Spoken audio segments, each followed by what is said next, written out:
Merci, cher Bernard-Henri Lévy. Difficile de prendre la parole après ce documentaire, ce film que j'ai revu avec la même émotion. Dans quelques jours, cher Anne Hidalgo, nous allons de nouveau nous souvenir des attentats du 13 novembre, ici à Paris et à Saint-Denis. Et nous commémorons évidemment ces moments difficiles pour Paris et la France, et nous nous souviendrons des victimes du terrorisme. Et parce que j'étais en responsabilité au cours de ces dernières années, comme ministre de l'Intérieur ou comme Premier ministre, je sais quel a été le prix de notre engagement contre le terrorisme et pour la défense de valeurs démocratiques, de valeurs de liberté, de fraternité, de concorde, ces valeurs que la France et les Kurdes portent ensemble depuis bien longtemps. Il y a ici ceux qui, depuis bien des années, se sont engagés auprès des revendications légitimes, des espoirs du peuple kurde. Mais au nom de ces responsabilités que j'ai exercées, et parce que nous menons et parce que nous avons dû mener cette guerre contre le terrorisme, je sais que nous l'avons menée, que nous continuerons de le mener ici en France, mais que cette guerre se mène d'abord dans votre région, se mène dans ce Proche et Moyen-Orient difficile et dans cette situation terrible, épouvantable. Et c'est la raison pour laquelle la France s'est engagée dans une coalition. Mais cette coalition n'a de sens que si elle peut s'appuyer sur ceux qui combattent au quotidien le terrorisme, cette idéologie totalitaire.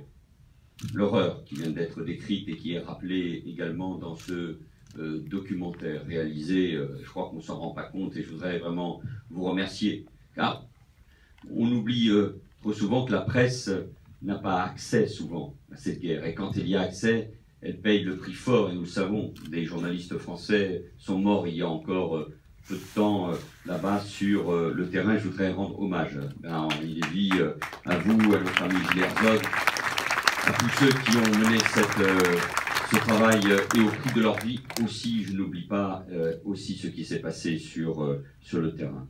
Je disais ça parce que ce combat contre le terrorisme, contre cette idéologie totalitaire, il est mené bien sûr par une coalition qui a des moyens considérables avec les grandes puissances militaires du monde.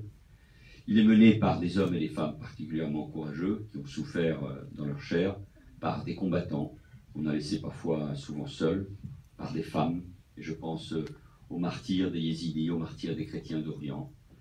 Mais il est mené par un peuple, d'abord.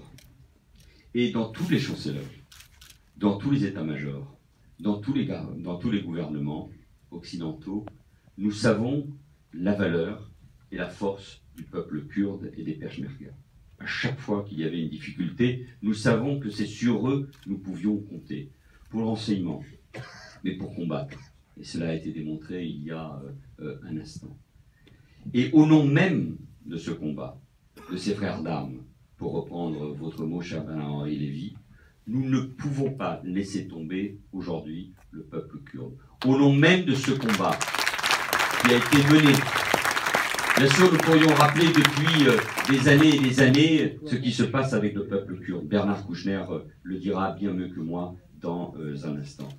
Mais parce que nous sommes dans un moment particulier pour le monde, parce qu'il y a des défis considérables, parce que cette bataille contre l'État islamique, et demain il prendra d'autres formes, parce que c'est les valeurs même, les valeurs universelles qui sont en cause. Nous devons ici prêter au fond le serment à travers cet appel que nous ne laisserons pas tomber le peuple kurde. Et que ceux qui ont une responsabilité, parlementaires, anciens membres d'un gouvernement, maires de la capitale de Paris, tous ceux qui sont engagés ici d'une manière ou d'une autre, nous devons dire que nous serons avec le peuple kurde. Il est toujours difficile, évidemment, de prendre des comparaisons avec le passé, mais c'est l'invitation de Bernard-Henri Lévy il y a un instant faite à Anne Hidalgo et à moi-même qui m'invite à dire ces mots. Une des choses qui nous a évidemment dans nos familles, les uns et les autres, marqués, c'est ainsi, c'est l'histoire, c'est chaque histoire familiale, c'est quand pour des raisons X ou Y, en 1936, le gouvernement du Front populaire de Léon Blum, à sa manière malheureusement, mais n'est pas intervenu en Espagne contre le fascisme et aux côtés des républicains espagnols.